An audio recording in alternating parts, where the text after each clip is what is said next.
Welcome to Moneyline MMA UFC 67, Vegas 67, that is, with a new headlining event of Sean Strickland coming in last minute against Nasruddin Imavov.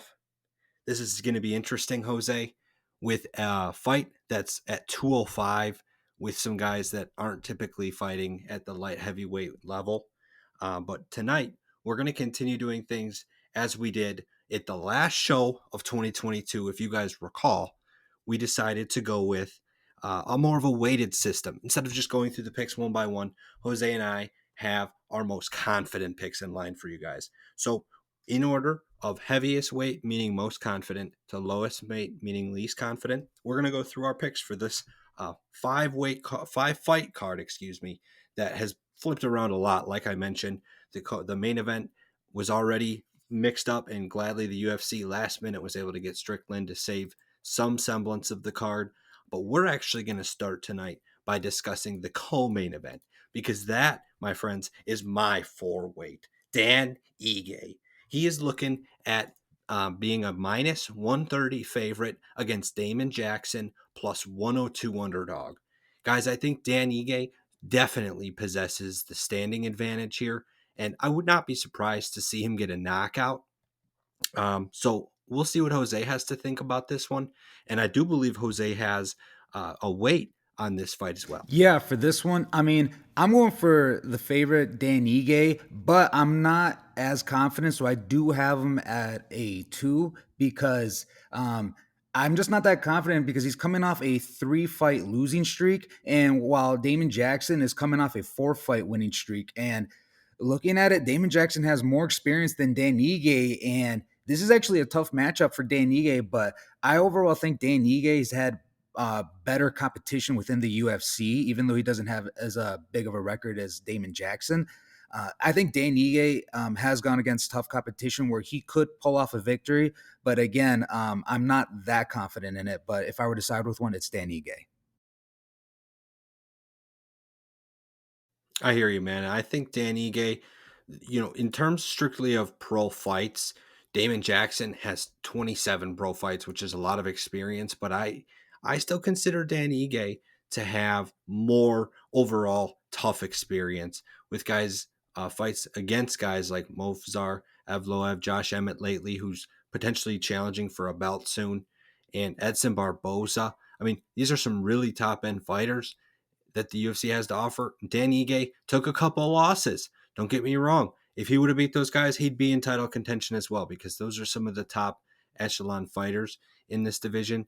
And Damon Jackson himself is looking good. I think that's one of the main things driving his line down, is that he got a knockout in the first round against Pat Sabatini. That is impressive. That was Pat Sabatini's first loss in the UFC. So that's something to credit him for. But in the end, I just don't think it's going to be enough against a guy as good as Dan Ige. So that's why he's going to be my four weight. Pretty much a guy with some of the most experience on this card. Like I said, just strictly in terms of some of the top end fighters he's seen in his career that he might not have been able to beat yet. But I think he will be able to overcome at least some of these guys to get into the upper level of the top 10 at some point. Maybe not quite being a champion, but Dan Ige will potentially be making another run. Before you move on to the next fight, because Jose's going to be going on to his full weight next. But before that, I just wanted to give another point that Dan Ige's never been submitted in his UFC career, and that's one thing that I think Damon Jackson might try and take advantage of. Per se, he might have somewhat of advantage situation on the ground with 2.62 takedown average. I think that might be something he tries going for. But Dan Ige, in the end, will be able to defend that. And if not, if he does get taken down, he won't be submitted. I don't see it happening. So in the end, give me Dan Ige, and potentially by knockout. I will put him on the parlay, just money line. But if you want to make a bet out there, make it a single bet at least. Make it on KO. Dan Ige is going to go in there and swing. I do like that. I do like that the prediction with Dan Ige and getting a finish via KO. Yeah, that's the one thing I'm actually worried about though against Damon Jackson. It was the submission game, but you have mentioned he hasn't. Dan Ige has not been submitted before, but man, out of his 22 wins, 15 of them coming via submission. It is a legit threat, and that actually is why I still have him at my number two weight. But again, I'm Team Ige for this one. And moving forward to my four way actually the one I'm the most confident with is Caitlin Vera, and she right now she is the betting favorite at minus 125, while Raquel Pennington is the betting underdog at minus 102. Yeah, for this one, the reason why I have Caitlin Vieira is pretty much her last two most recent wins. I'm not sure about you, Nick. What weight do you have this fight at? Jose, I got this at a two weight. I agree with you on Ketlin Vieira being able to win this fight. I just wasn't quite as confident as Raquel Pennington is on a pretty good win streak, but I'm definitely curious to hear your thoughts on your handicap here towards Vieira. The reason being is, yeah, Raquel Pennington definitely by far has more experience within the UFC, but she always comes short, especially with either the top title challengers or legit champions like Amanda Nunes, Holly Holm, and Jermaine Duranamy. While Caitlin Vera, she has two wins over two former champs in Misha Tate and Holly Holm. And she's overall has been gaining enough of experience. And even though she doesn't have as a high striking rate as Raquel Pennington, I do think she's more precise with her strikes and has more Hmm. power. And I think overall she can carry this on to be a unanimous Okay. decision victory. I don't know if she can finish Raquel Pennington because Raquel Pennington is a tough vet, but I just don't see Raquel Pennington winning this one. I actually see Caitlin Vera working her way up to title contention pretty soon. Yeah, man. I mean, clearly I have two weights, so I agree.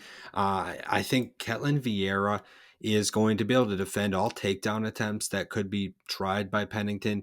Not sure that's going to be something that Pennington really leans against, but she did get a guillotine choke win recently against Macy Chiasson about a year and a couple months ago now. So we'll see if she attempts to do that against Ketlin Vieira, but I don't anticipate that to be much of a factor. I think pretty much what you mentioned, man. We're talking about recency here, and Vieira has just been so dominant as of late. A split decision win against Holly Holm is very impressive.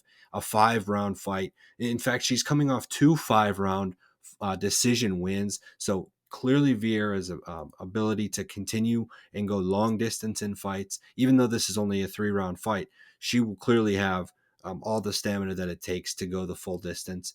And not that Pennington doesn't, but Pennington just doesn't have the same experience. She has seen a chance at the belt back in 2018, but other than that, does not have any 5 round fight experience. But again, it's not as relevant in a 3 round fight. It's just kind of summing all of these factors together, seeing that Pennington lost to Holly Holm, kind of just going back to what you said, man. It seems like Pennington does seem to fall short when it means most. Yeah, yeah. And so that being said, not much more to it. Raquel Pennington right now, she has again the durability to probably even drag this out and get a split decision win. But you can't compare her last four wins to like you mentioned, like the last two wins she had over that uh, Caitlin Vieira has had over Right. Misha Tate and Holly Holm. Those like you just can't compare. The level of competition is different. I mean, you're talking about Misha Tate, or you're talking about comparing Holly Holm to Aspen Ladd. Come on, like to me, that's why I'm going with Caitlin Vieira. She's a young, hungry buck, and again, like I said, I see her going up to title contention. Yeah, sounds good, man. Well, I think that's enough to be said there. And that also will wrap up our top two pet picks slash bets on the week, with that being both of our best bets and both of our two weights. Just by chance, we don't discuss these ahead of time. So it just, these are all by chance, whether we agree or disagree or what the weights are. So with a total of six, both Ige and Ketlin Vieira will be our top picks of the week. And we now will be moving down to the three weights, our second most confident picks.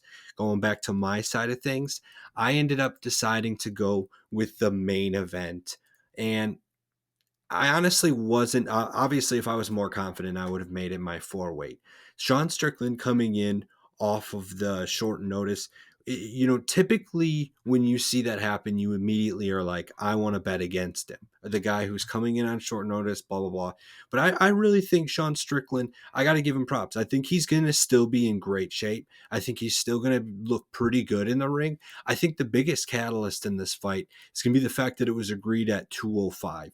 And who does that really benefit more? I'm curious to see whose conditioning is going to be better here. I almost think Imavov is maybe the little bit more of a naturally bigger guy, especially with the extra weight on, as he is 6'3" compared to Sean Strickland's 6'1" build.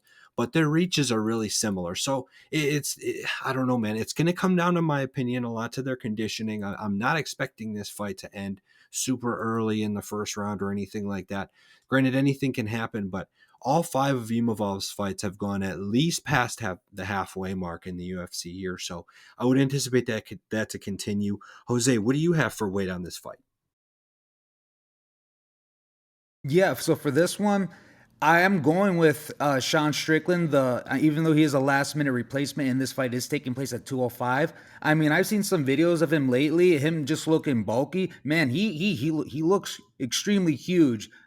Whatever he was at, wherever he's been within the last week, I'll tell you that. So I don't think the size really would be that big of a factor in this one. And like you mentioned, the reach isn't that far off. Only a one. As a matter of fact, yeah, Sean Strickland, yeah, he has the 1 inch reach advantage. So that being said, he has a higher he throws a higher volume of strikes, and because of that, that's why I have him as my one way. I'm just not as confident again because of he's the last minute replacement, and he is coming off a 2 fight losing streak, and he just fought most recently last month.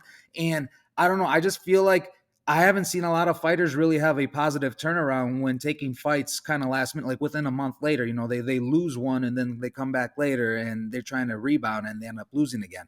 And that's the only thing I'm worried about. But you can't deny the level of competition he's had compared to Imavov. I mean, Jack Hermanson, Uriah Hall, Christoph Jocko, Brandon Allen. And again, of course, he's fought the champ, but he disrespected him, Alex Pereira. While Imavov, yeah, he's fought Joaquin Bugley, Edmund Shabazian. They're good, but they're not the same level of the guys that Sean Strickland has. So again, I do have Sean Strickland. He's my one weight. I think he's going to win, but I'm not that confident just because he's a last minute Gotcha. replacement. Fair enough, man. Fair enough. And I can't remember if I already mentioned that Imavov is the slight favorite here at minus 120. Sean Strickland on FanDuel Sportsbook minus 106 as we record this. So it's a very close line there. And especially for a guy, like I said, coming in late, I'm not sure, Jose, that I've ever seen a late, especially like the week of. Like, we're not talking about something that they added like a month ago, which is still technically late. I mean, dude, this was added mere like 24 hours ago. I mean, it's crazy how quick Sean Strickland's going to be coming into the ring. But again, I still would anticipate this to be a really close fight. Otherwise, I would have made Imavov my four. But I'm still confident enough to put him at my three. I think it's going to be at least a 4 round fight. And that's the one thing, like you said, I get that Sean Strickland's looking big and bulky and that he'll be able to bring that weight into the ring.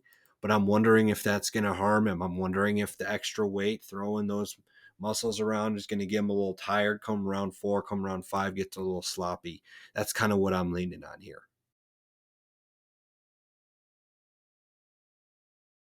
No, man. I hear you. I guess that, yeah, that pretty much sums that one Yep. for us, and that brings us on to the our next weight, which is my three weight. And I have Roman Kopylov, the underdog, over Punahele Soriano. Right now, Soriano is the betting favorite at minus 178, while Kopylov is the betting underdog at plus 138. This one, the reason why I'm going with Kopylov as my three weight for this one is I don't think that he can be denied yet. I mean, these guys are both 9-2. There's so much to tell. in their career still. Soriano, I believe, yeah, he's coming off. He used to fight for the LFA, yeah. So I've seen that fight for sure. I haven't seen much of him in the UFC, to be honest, but a win over, yeah, well, definitely over the win over Dusko Totorovic, that one via TKO in the first round. He's a scary guy, but there's you can't deny the Russian either. He has a knockout of his own in the third round, and he has power that carries over. And they both throw a high volume of strikes. So this one was a close call for me. But since we got to rank him, I threw him in my three. What do you have him at, Nick? I hear you, man. I've actually got another disagreement here. We're gonna have back-to-back disagreements. I've got Punahele Soriano as my one weight, and that's the only weight at this point I have left because we've discussed my 4-3-2. But that being said, I've got the disagreement here, the minus 178 favorite, and I think it makes sense. I get that both of these guys have a couple losses in the UFC, but Soriano, man, I think coming off of the LFA run, coming in, knocking out Todorovic, and then getting some tough matchups against Brendan Allen and Nick Maximov. I think that's, I don't know, man, that's really tough. And I get that Kopolov. Carl Roberson's a beast. That's his first loss back in 2019. And then Albert Duraev, a decision loss. Again, those are also good, tough guys to beat. But then he beats Alessio Di Chirico, who's not awful, but also not fantastic. So I'm just I guess also kind of going off the fact that Soriano has a little bit more proven success is the word I'm looking for against a top contender like Dusko Todorovic, or at least a top striker. Specifically, that kind of fighting. If it was a completely different kind of fighter, but that's what I expect to see is a striking match. I don't anticipate either one of these guys to bring it to the ground, even if Punahele Soriano's takedown defense is only 30%. It looks like Kopolov has landed one takedown in his UFC career. So I'm not anticipating that to be a factor in this fight.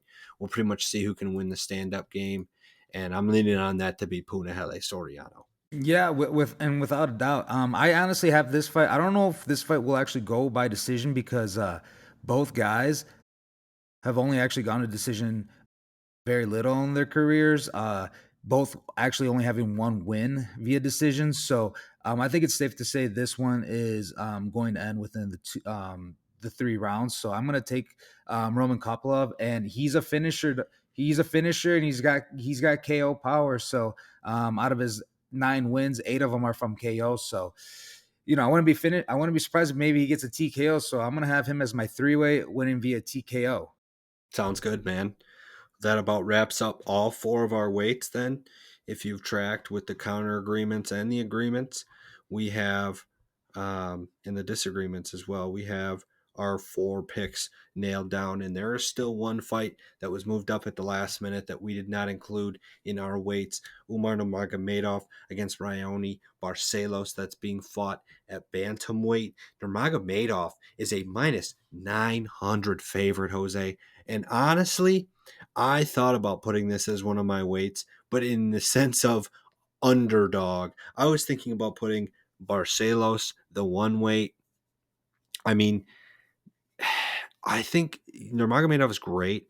Barcelos actually has a win against Saeed, another Nurmagomedov brother, and I think there's just so much like if your last name is Nurmagomedov and you're getting a fight in the UFC, you're just automatically the favorite now. Like there's just no question. They don't even really look at who you're fighting against, it seems like. And Randy Barcelos is a tough opponent, man. Honestly, I don't think it's going to be pretty much what I'm saying is I don't think it's just going to be Umar goes in there and wins in 30 seconds. I think it's actually going to be kind of hard fought, and Umar's going to have to realize, like, dang, like, I mean, he couldn't take out Nate Maness in 15 minutes, and Nate Maness isn't bad by any means, but I mean, when you're getting to some of these top end guys, I don't think Umar's got that ability to just take him out in a minute like Khabib always could. So personally, I will not be putting Nurmagomedov on any parlays. And if anything, I make a single bet on the underdog there just to see, because then I'm really not sweating it when that fight's going on. It's not a big deal. I got $5-10 on the underdog. It is what it is. Instead of sitting here sweating it out, minus 900, man, sweating it out, betting $100 to win 12. Like, no thanks, man. No thanks. So that's that with the last fight. Like I said, our locks, the six weights, Dan Ige and Ketlin Vieira. Follow us at Moneyline MMA on Twitter. Give us a subscribe on YouTube. Comment down below. Give us some comments on who you agree with in our disagreements. Remember, I had Imavov, Jose had Strickland. I had Soriano, Jose had Kopolov. Tell us who you agree with, who you disagree with, and who your parlays are going to include. And otherwise, have a great week. We will be back to discuss the next UFC pay per view event. I know Jose is just as excited, if not more excited than I am, to finally discuss UFC Absolutely. 283 and the light heavyweight belt on the line yet again. All right. Yes, I'll sir. talk to you guys Can't next wait. week. See ya.